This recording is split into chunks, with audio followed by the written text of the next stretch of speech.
Now, climate change mitigation and adaptation and reforms in the global financial system architecture will top the agenda of the upcoming African Development Bank annual meeting, to be held in Kenya next year.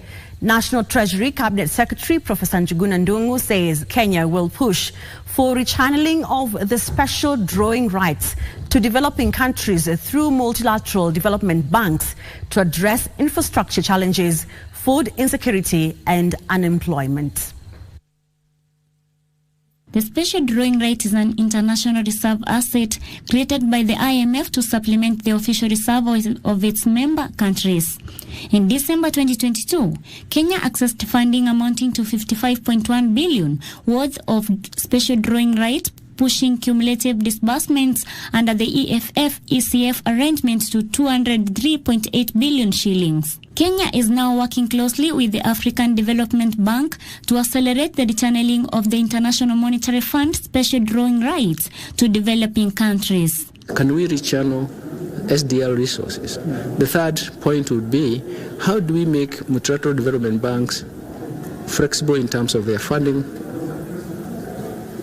flexible in terms of how they fund, scale of resources required, and finally fit for purpose. Innovative financing mechanism will strengthen the bank's ability to mobilize additional resources to help address Africa's development challenges and due to infrastructure deficits, food insecurity, rising youth unemployment, and the global challenge posed by climate change. Kenya is also seeking budgetary support from the African Development Bank to tackle supply chain constraints in food, fuel, and edible oils. When you go to a bank to borrow, you are going for a specific, isn't it? Yeah.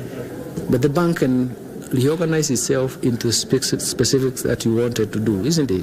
That's what we call fit for purpose. Rather than programs that are stuck and then you have to go to the program because they have to define what you really need to do, we want to change that scenario to say that you should have a window where you have flexibility in terms of fit for purpose. Speaking during the signing a memorandum of understanding on hosting the African Development Bank Group's annual meeting in Kenya next year, Professor Ndungu said African ministers will use the platform to push for reforms in the global financial system architecture.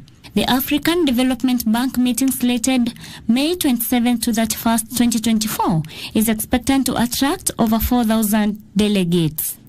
Edna Murungi for Easy Friday.